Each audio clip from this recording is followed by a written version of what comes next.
Well, let's kick things off this morning with some good news and great news situation.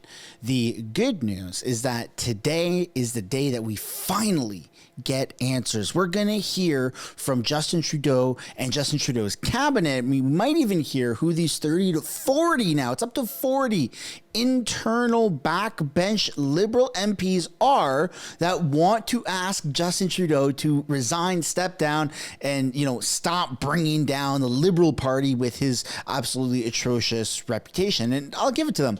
That's like the best thing that the Liberals could do to preserve any more votes, because Justin Trudeau, there's just so much anti-Justin Trudeau rhetoric that it's impossible to stop that movement and that wave right now. And quite literally, anybody or anything, even a juice box water bottle thing, you could do better and have a better reputation than Justin Trudeau. So we get answers today as they are meeting, and we might get either direct comments from these MPs, a statement from Justin Trudeau, or leaked information. So stay tuned for surezies to this channel. Make sure you subscribe and turn on the little bell notifications so you can be updated immediately when that comes out. Now, the great news is, remember a while ago how I was really going after the House Speaker for muting the microphone, where it's just an absolute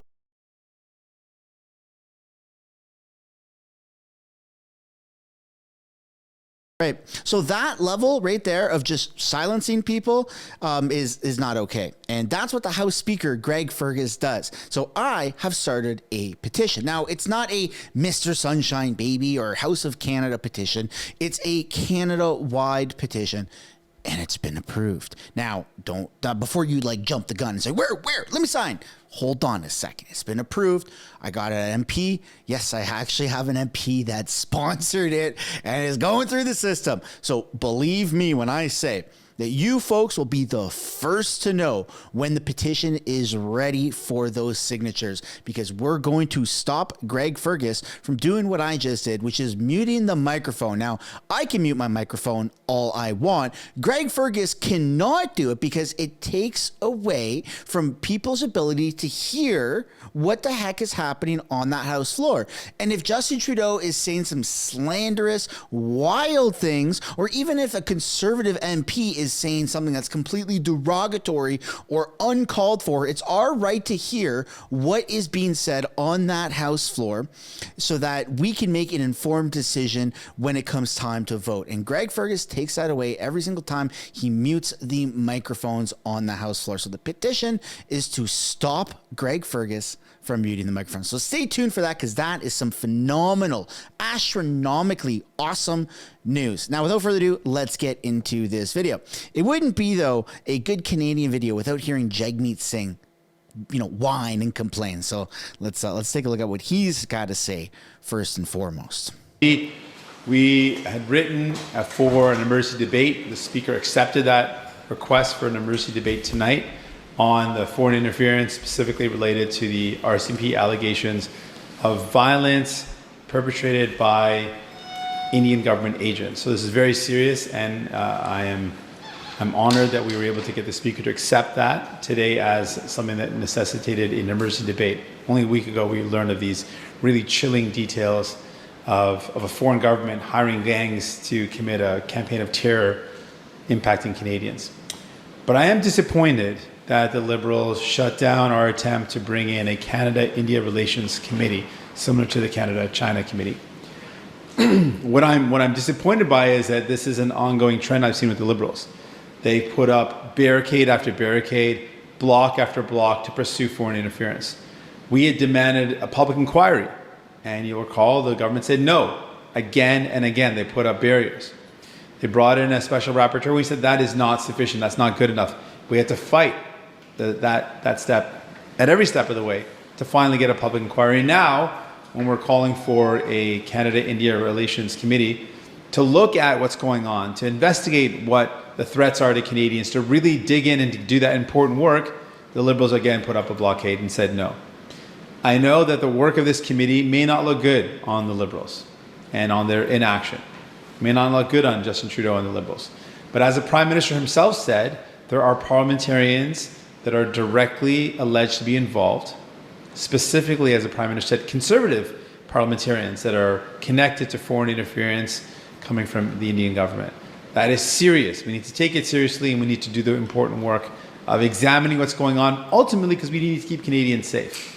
This is something that I've said again and again. This is a time that calls for us to put Canada first, party second. And I've seen both from Pierre Poilievre refusing to get a security clearance, refusing to do what's necessary to protect our democracy, and from Justin Trudeau, who is very slow in taking steps. We've seen both parties put their parties ahead of the country. I believe a leader needs to put the country first. So we'll continue to fight hard to make sure we are protecting Canadians, we are protecting our democracy, we are keeping people safe.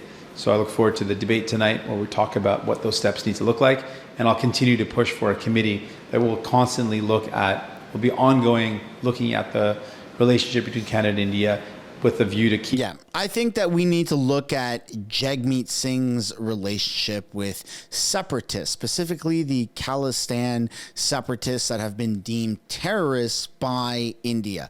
Jagmeet Singh has been caught many times, as per a recent video on this channel that you may or may not have seen. If you haven't, I highly recommend you go back and watch probably the most previous video that was posted on this channel of Jagmeet Singh, once upon a time, literally admitting that he supports Khalistani separatists who have been deemed terrorists by India, the largest democracy. And so when we're talking about investigation, sure, yes, we definitely need to investigate countries that are being accused of foreign interference. I'm not here to say that India hasn't committed foreign interference. I'm also not here to say India has. But I want to make sure that Jagmeet Singh, who's running for prime minister, is 100% loyal to here, Canada. And it's just proven time and time again that he's not loyal to Canada. But that's my opinion. And of course, I would love to know yours. And then you have some Liberal MPs that were caught outside of Parliament and quickly asked questions on what the heck is going on. Let's take a look at this.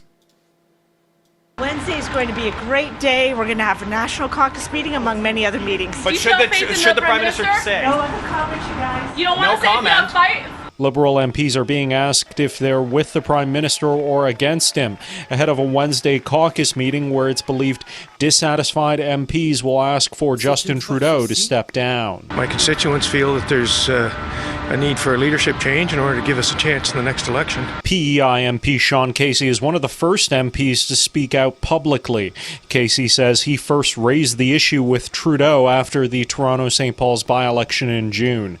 Casey is one of an unknown number of MPs who have signed a letter asking for Trudeau to go, but he says he's not supporting any potential leadership challengers right now.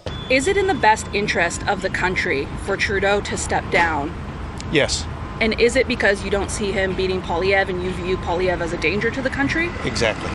Did you sign the letter at all? No way. The Prime Minister has my support, and the amazing things that we've done in Canada. We've certainly one of the countries that have recovered the fastest from COVID. The Conservatives, meanwhile, not passing on the chance to slam the Libs over dissenting voices in the Liberal caucus. 2 million Canadians are lined up at food banks. There are 1,400 homeless encampments in Ontario today. And what is the Prime Minister doing? Working to save his political skin from his revolting caucus. This can't go on. Will he call a carbon tax election now? When Conservatives talk about the most vulnerable, they are crying crocodile tears. And how do I know that, Mr. Speaker? I know that because they have had the gall to vote against a national school food program. In Ottawa, Shaoli Lee, City News. And Chrystia Freeland solved poverty and homelessness, and or specifically it was the food shortage, the cost of food in one Indigenous community in particular. She went and fed kids Bannock and was bragging about that on the House floor.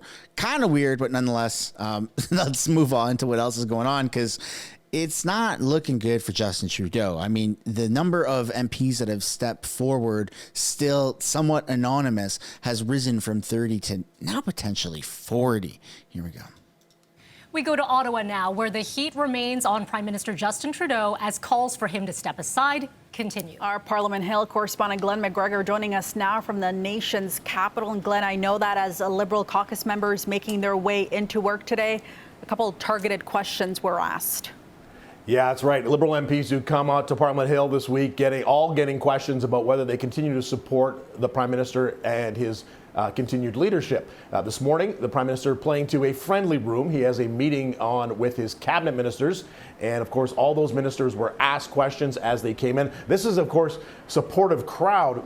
Cabinet ministers owe their jobs to the decision by Justin Trudeau to name them to cabinet, and they get a big raise for doing that. They also get a car, driver. These are good jobs, coveted jobs for any backbench MP. So it would have been surprising if any ministers, current ministers in his cabinet, spoke out against his leadership. But some of them did comment on this report that there is essentially a mutiny within the caucus of MPs, amongst backbench MPs, who are unhappy with his continuing to stay on as leader. They've said that they've heard from constituents that they're tired of him and they want someone else to come and take over to fight Pierre Poilievre in the next election campaign. But let's listen to a couple of comments from cabinet ministers.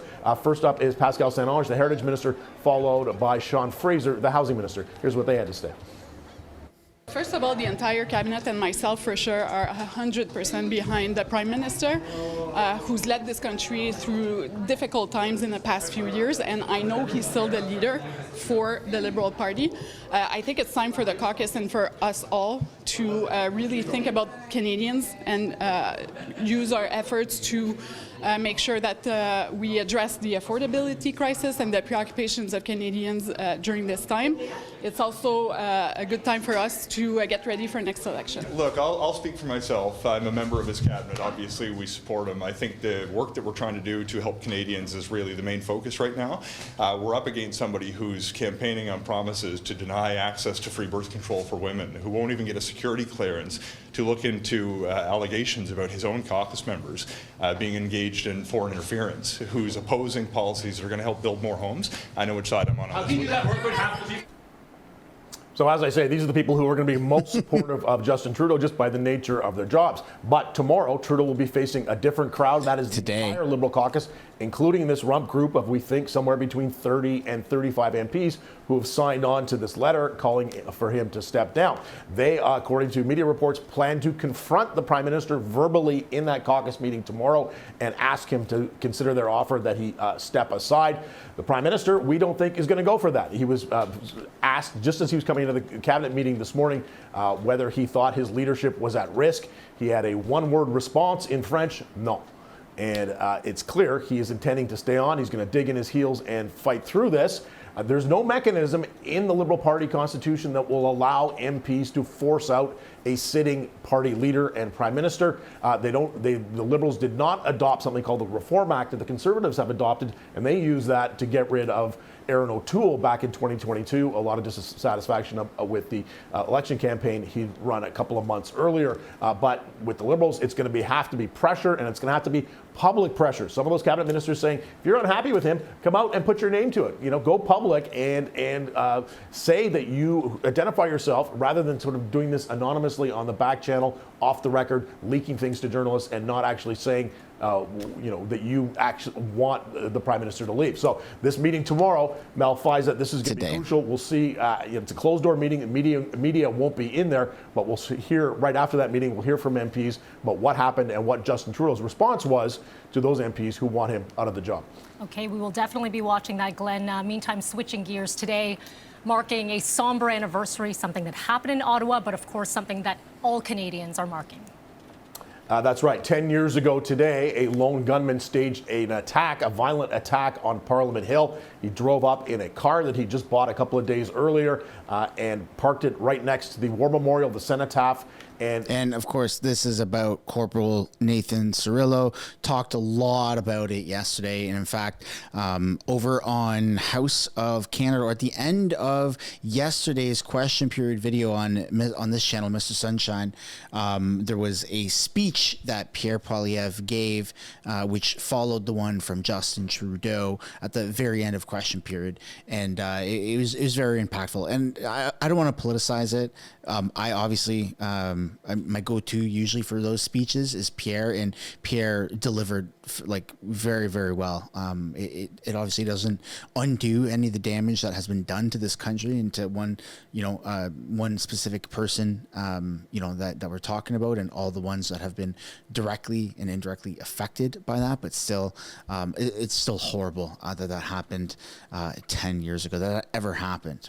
But that's kind of my opinion on what's going on. I would love to know yours. And we do have another video here pulled up. No matter how you look at it, whatever's going to happen today, whether Trudeau, puts his foot down and says, okay, everybody needs to band together and we need to have the same message. There's just so much lack of trust, a lack of enthusiasm, a lack of support for Justin Trudeau that even though they can't force him to resign and prorogation is off the table, it's just it's not a good spot to be in. You don't want people that are your employees basically that just have this massive lack of support for you, the boss. But here, let's take another look at a video. Is Justin Trudeau facing a mutiny from within his own party? We bring in our Parliament Hill correspondent, Glenn McGregor. And Glenn, we're seeing more signs of dissension.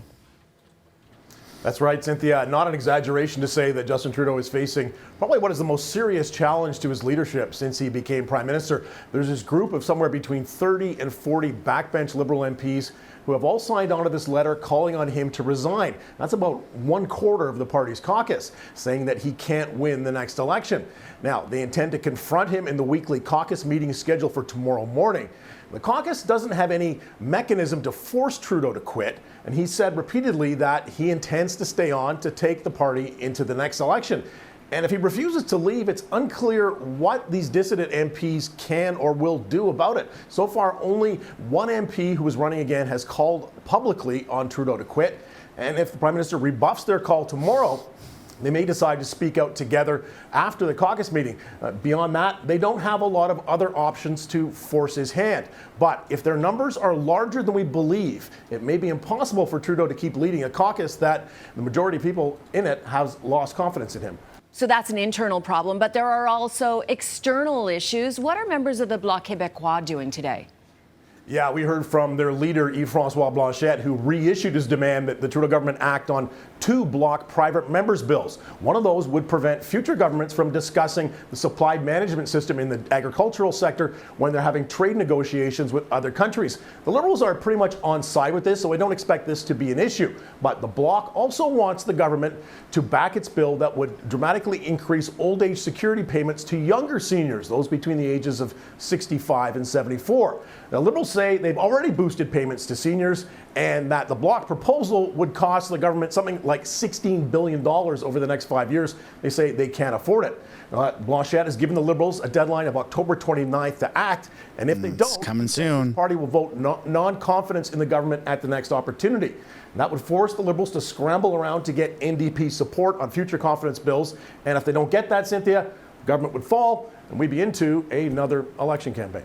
Okay, interesting times. Glenn McGregor, thank you very much. So that is. Justin Trudeau is lucky in the sense that in order for a vote of non-confidence to pass, it wouldn't just be able to be Pierre Poilievre's Conservative Party and the Bloc. You would need either the NDP to vote in favor of non-confidence or abstain from voting, which then obviously would be extremely favorable for a vote of non-confidence to go through. And that's kind of the optimal situation. Either the NDP saying, screw you, Trudeau, we literally don't have any more confidence in you, and voting in favor, or just abstaining from voting. But either way, we're going to find out later today.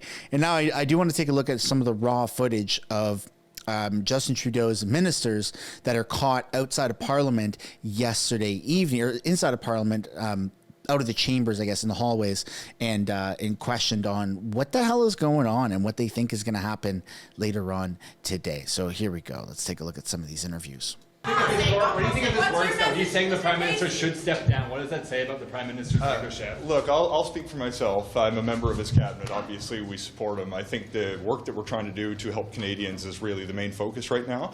We're up against somebody who's campaigning on promises to deny access to free birth control for women, who won't even get a security clearance to look into allegations about his own caucus members being engaged in foreign interference, who's opposing policies that are going to help build more homes. I know which side I'm on. How can you do that work when half the people say colleagues about wanting the Prime Minister to step down? How does the Prime Minister continue to lead the party into the next election when there are MPs openly speaking about lack of faith in his leadership? Well, I think these are not easy times to lead. I don't know anybody who's having an easy time anywhere leading. But the Prime Minister has my full confidence and the full confidence of most of my colleagues.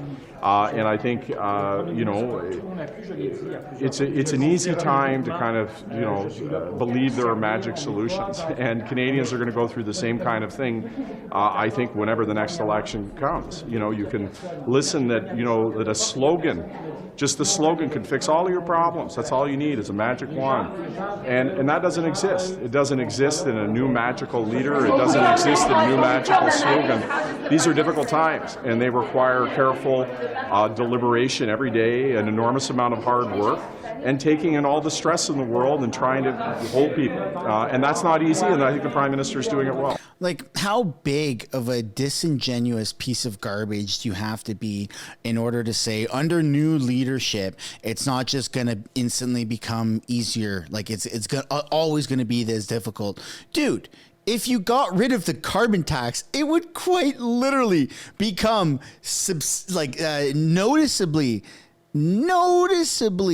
easier for Canadians. You would be taking off extra costs at grocery stores and our fuel, and then paying for home heating. Like, that's an absurd claim that he just made. Like, of course it would become, it wouldn't fix all the problems instantly, but it would definitely, there's things that Pierre could do right away that would help quite a bit. But no, they don't want to believe that because they think that there is no way forward without taxing pollution. That's the only way.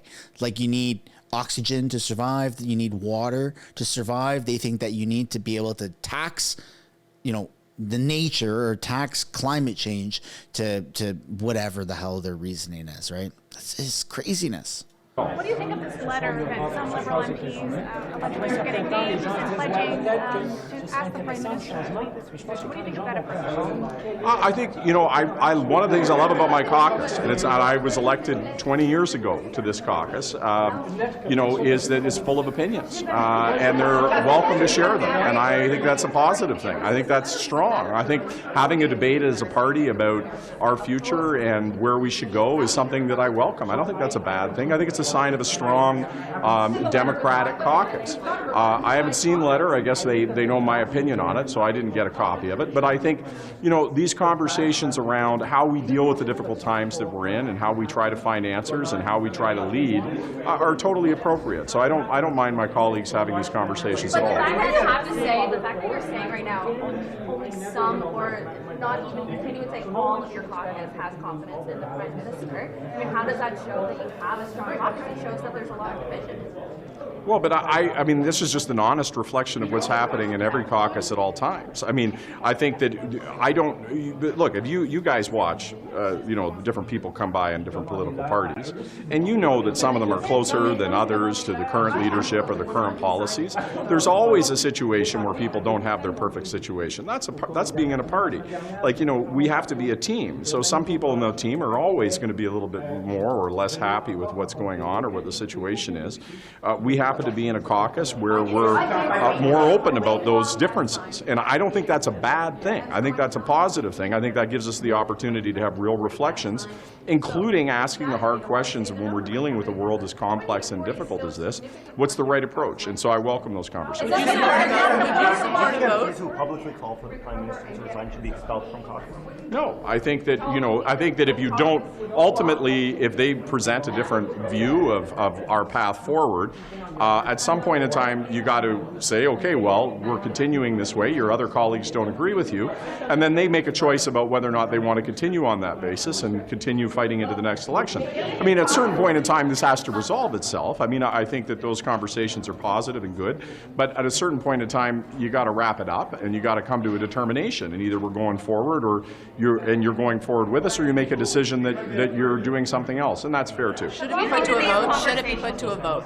Well, it doesn't need to be because, I mean, look, every single one of us. Again, this guy is insane, like just radical, extreme type of rhetoric. At some point, it's going to fix itself. It's going to calm down. No, dude, it's not. This is the thing that they are not understanding. People hate you. People do not like you. People do not respect you. You are a piece of garbage. You liberals have screwed over people's lives to the point where it will never be the same for those people at all. You have made life so unaffordable. Like, you do not deserve to be an elected official. You do not deserve to have your pay, your pension. Like, what about that do you not understand? These people are nuts. They think they can just walk all over people as if they're kings of Canadian land, and that we're just gonna be like, well, I guess I forgive them. It's okay, you know. They've got a good point now. Things are gonna resolve themselves now. Like, no, man. Canadians are gonna want an election until an election happens, and until Canadians get the results that they want, this small fringe minority that you guys once claimed, which is now a super strong freaking majority, people are just gonna keep complaining and complaining and complaining, and it's not gonna solve itself. It will be solved when there's better leadership. Yeah, that I agree with. That's a very good point that I just made. But all the stuff that he just said is complete nonsense. Is expressing an opinion, and caucus, just like the process of governing, is about building consensus. And if that consensus is not present, it's pretty evident. So, you know, I in my view, and of course the people that I'm talking to, have confidence in the Prime Minister. I think he's somebody who led us through incredibly difficult times. He takes punches like nobody I've ever seen. This is a guy who gets attacked relentlessly, and blamed for every problem of the world. And, you know, I don't think that's a bad thing. I think people want people to take responsibility. I think. Okay, no, he doesn't get blamed for all the problems in the world. He gets blamed for the problems he's caused here in Canada. You're freaking nuts. I don't care what happens in freaking Zimbabwe, dude. Come on, or in Europe. You are ruining our economy by funneling billions of dollars to solve other people's stuff. These aren't even things that we voted on. Like the $9 to $20 million that was sent to somewhere in Africa to solve people that are pooping on beaches. Like, why is that even a thing that Canada is focusing on? For crying out loud, people are pooping on our beaches. Come on, man. Come on. What the hell's going on? What's the matter with you? I think people want people to stand up and say, it doesn't matter if it's municipal or provincial or federal, we're going to try to fix it. We're going to try to get in there. And that's been his theory. This is a guy who's taken responsibility for everything, tried to find solutions to every problem. And yes, right now that means everybody's blaming him. But I think ultimately, if you ask the question, if all you're left with is Poilievre, who has no ideas, who's got nothing but slogans and promises that are completely vacuous with nothing underneath them, what does that actually mean for the country? And what does it actually mean to get rid of somebody who every day stands up and is willing to take the punches and take the anxiety and the hurt of the nation and hold it and take those punches? That's somebody I admire. That's somebody who I think can lead us in times like that. Somebody who has that kind of personal fortitude to take the attacks that he's taking and keep moving forward and keep doing the right thing for the country. He's got my enormous respect and admiration for him. Thanks everybody. Premièrement, j'aimerais féliciter Susan. Yeah, there goes the Canadian action figure, man. She's out of her freaking mind. Look, to quote a liberal, to sound like a liberal, the reality of the fact of the matter is that they're screwed. And today, everything is going to be aired publicly. Whether Justin Trudeau says, look, you need to stop coming out to the media about this. There are 40 amount of MPs that have either signed this internal petition to have Justin Trudeau step down or are ready to sign it. There are 40. You know how difficult it is for even 4 people to keep like a secret? Never mind 40. At some point, even if Justin Trudeau tries to muzzle everybody, at some point, one or more of those 40 people are going to come forward either on social media, either through a friend of a friend, either through directly to the media. Like, it's going to happen. So we're going to know what the hell is going on later on today, which is the best part. That, ladies and gentlemen, is the end of the video. I'd love to know what you guys think down below in the comments. I've shared my opinion. Now I'd love to see what your guys' opinion is. Remember, stay tuned for this petition. It's going to be coming up very, very soon, which is why you should turn on that little bell notification, post notifications, so you can actually get notified when videos get released. And that is the end of the video. If you haven't yet already, I'd like to encourage you guys to smash the like button and subscribe, and I'll see you all in a video later today. Bye for now.